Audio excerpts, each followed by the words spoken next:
Welcome to Springboot series. This is one of the first video on Springboot interview questions.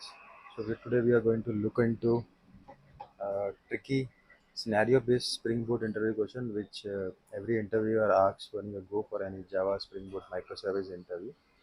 So let's get started. Scenario 1. Your Spring Boot application is experiencing a slow performance issue under a heavy load.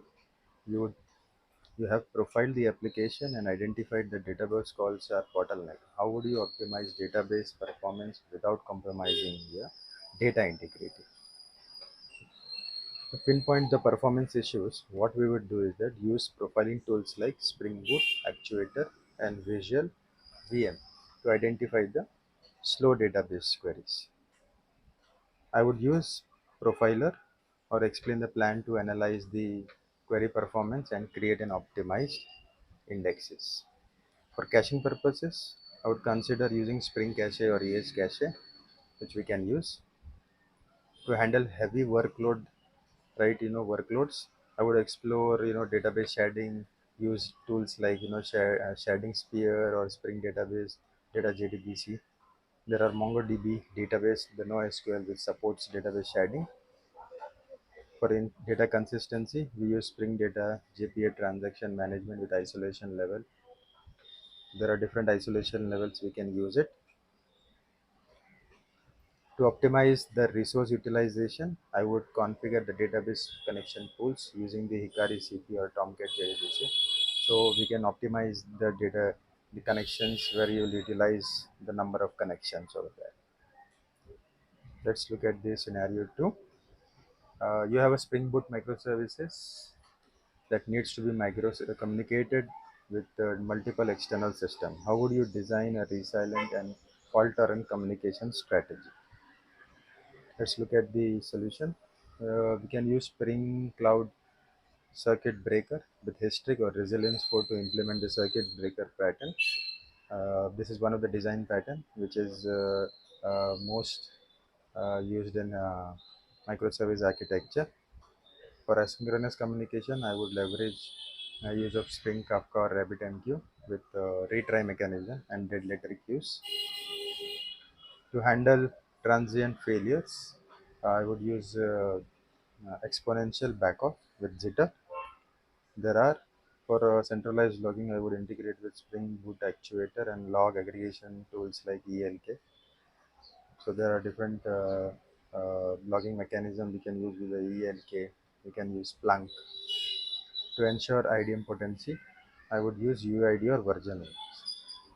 For API gateway, I would consider Spring Cloud Gateway or Zool.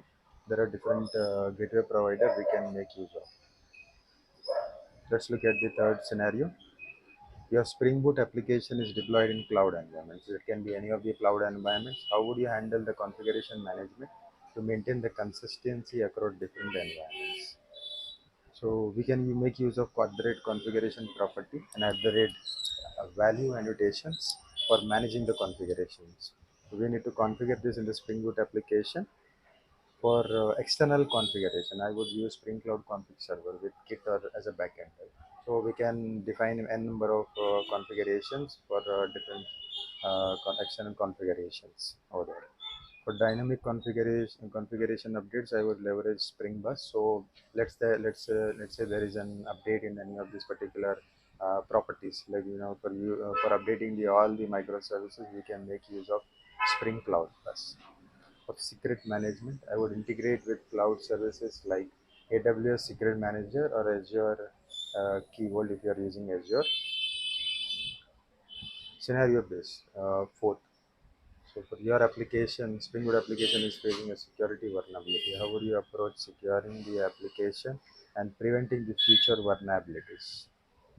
So conducting a security audit using the Spring tools like Spring Security Vulnerability Scanner, implementing input validation and output encoding using OWASP Java encoder.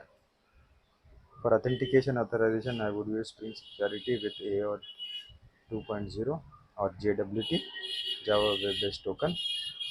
To protect the sensitive data, I would use encryption libraries like Bounty Castle and hashing algorithms like Decrypt. For vulnerability management, I would use tools like dependency checker and static code analyzer like SonarQube. So I would get all the details about like what kind of vulnerabilities we'll have.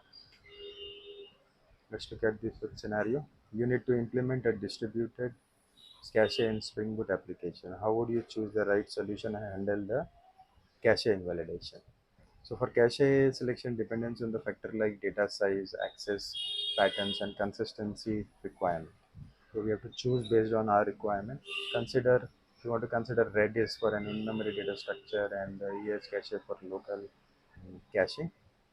For cache invalidation, I would use Spring cache abstraction or implement a custom cache invalidation logic based on an application requirement. Scenario 6. Your Spring Boot application need to integrate with legacy systems that uses a different data format. How would you handle the data mapping and transformation? You can make use of MapStruct for efficient data mapping. For a complex transformation, I would consider using Apache Camel or Spring integration. That would be the choice. For data validations, I would use Hibernate validator. So error handling, I would use Spring at the rate exception handling and custom exception classes which can be created and then we can use it in the exception handling. Scenario number 7. Your Spring Boot application is experiencing high CPU utilization. How would you troubleshoot and optimize the performance? So we can make use of Spring Actuator and there is a tool like Visual VM to identify the CPU intensive methods, optimize the algorithm, reduce the object creation, and use object efficient data structures. For inbound and outbound operation, I would use asynchronous or wait or reactive program using Spring Webflux. For database optimization, I would use indexing, query optimization, and connection pooling. Let's look at the scenario number 8. A Spring Web application need to implement asynchronous processing. How would you choose the right approach and handle the potential issues? You can make use of Spring's annotation at the rate async for task-based parallelism. You can run any number of methods using this asynchronous annotation. For method-driven, message-driven architecture, I would use Spring Kafka or RabbitMQ. So these are the options for asynchronous message-driven architecture we can make use of. For error handling, I would use a retry mechanism, dead letter queue, and exponential backup. I would monitor asynchronous tasks using the Spring Actuator and logging. So we can make use of logging as well inside. Need to interact with multiple database. How would you manage database connections and transactions? So we can use Spring Data API with multiple data sources. We have a provision where we can make use of multiple data sources to connect to a different databases. For transaction management, we will use Spring Transaction Management with propagations and isolation levels. There are many isolations and propagation level we can make use based on our scenarios. For distributed transactions, I would explore Saga or event sourcing patterns, which would be used in the microservice architecture when we have a number of microservices. Use Hikari CP for connection pooling. Scenario 10. Your Spring Boot application is deployed in a container environment. How would you optimize the application for containerization? So we can make use of Docker images using the multi-stage builds and Docker image optimization techniques.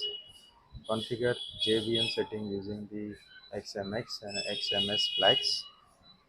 For stateless, I would externalize the configuration and state management. Implement the health checkup and monitor using the Spring-based actuator and Docker health checkup. Thank you. Thank you for watching.